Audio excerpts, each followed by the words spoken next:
Les services de santé sont depuis de longues semaines dans une situation extrême avec un variant, un Delta qui ne cesse de gagner du terrain.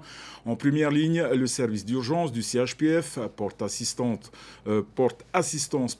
aux malades aux quatre coins de la Polynésie grâce aux Evassan. Notre journaliste Nicolas Pérez a embarqué avec une de ses équipes d'urgentistes pour témoigner de leur quotidien.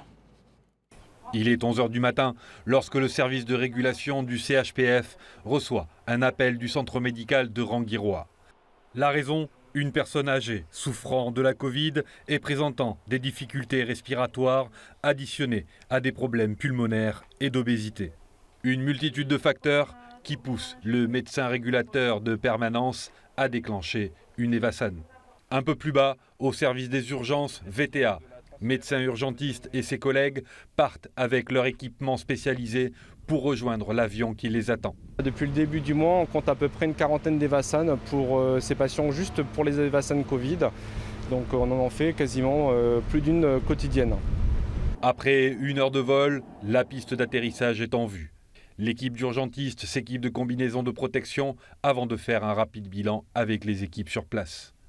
En parallèle, VTA tâche de rassurer la famille, qui ne pourra accompagner leur maman pour des raisons sanitaires évidentes. On ne peut pas faire de l'urgence sans faire du social et sans sans être empathique. On est obligé. Pas une minute à perdre. Et après s'être assuré que la patiente est confortablement installée, l'ensemble du convoi reprend les airs direction l'aéroport de Fa'a. Un vol sans encombre grâce aux équipes de pilotes chevronnés qui devront se faire décontaminer sur place par des équipes spécialisées.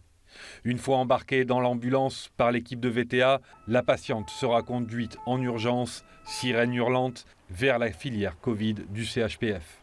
Arrivée, VTA se confronte au flux quotidien et doit impérativement trouver une place pour sa patiente.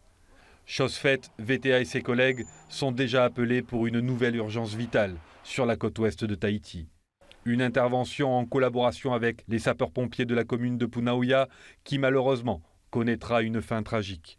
Testée positive au Covid, la personne âgée et non vaccinée aura succombé d'un arrêt cardiaque. Une nouvelle difficile à annoncer à ses proches qui ne pourront la serrer une dernière fois. Je suis vraiment très triste pour la famille aussi, qu'ils l'apprennent et qu'ils le vivent comme ça. Voilà. Après le Covid, c'est pas une fatalité, on peut toujours se battre, on a toujours des armes pour ça. On ne peut pas revenir en arrière, mais on peut toujours aller vers l'avant. De retour au CHPF, VTA peut enfin s'occuper de sa patiente Evassanée. Après une série d'examens, il peut la rassurer, ainsi que sa famille, sur son état de santé. Vaccinée, cette personne aura échappé à une forme grave du variant. La patiente que nous avons Evassannée tout à l'heure, qui était vaccinée, on a même pu voir l'efficacité de ce vaccin. Le poumon de cette dame au scanner, il est propre. Effectivement, elle est Evassannée parce qu'elle est un peu plus fragilisée par rapport à sa maladie du poumon de base. Donc effectivement, la vaccination a bien fonctionné chez elle et on voit toute la différence entre un poumon qui est vacciné et celui qui ne l'est pas.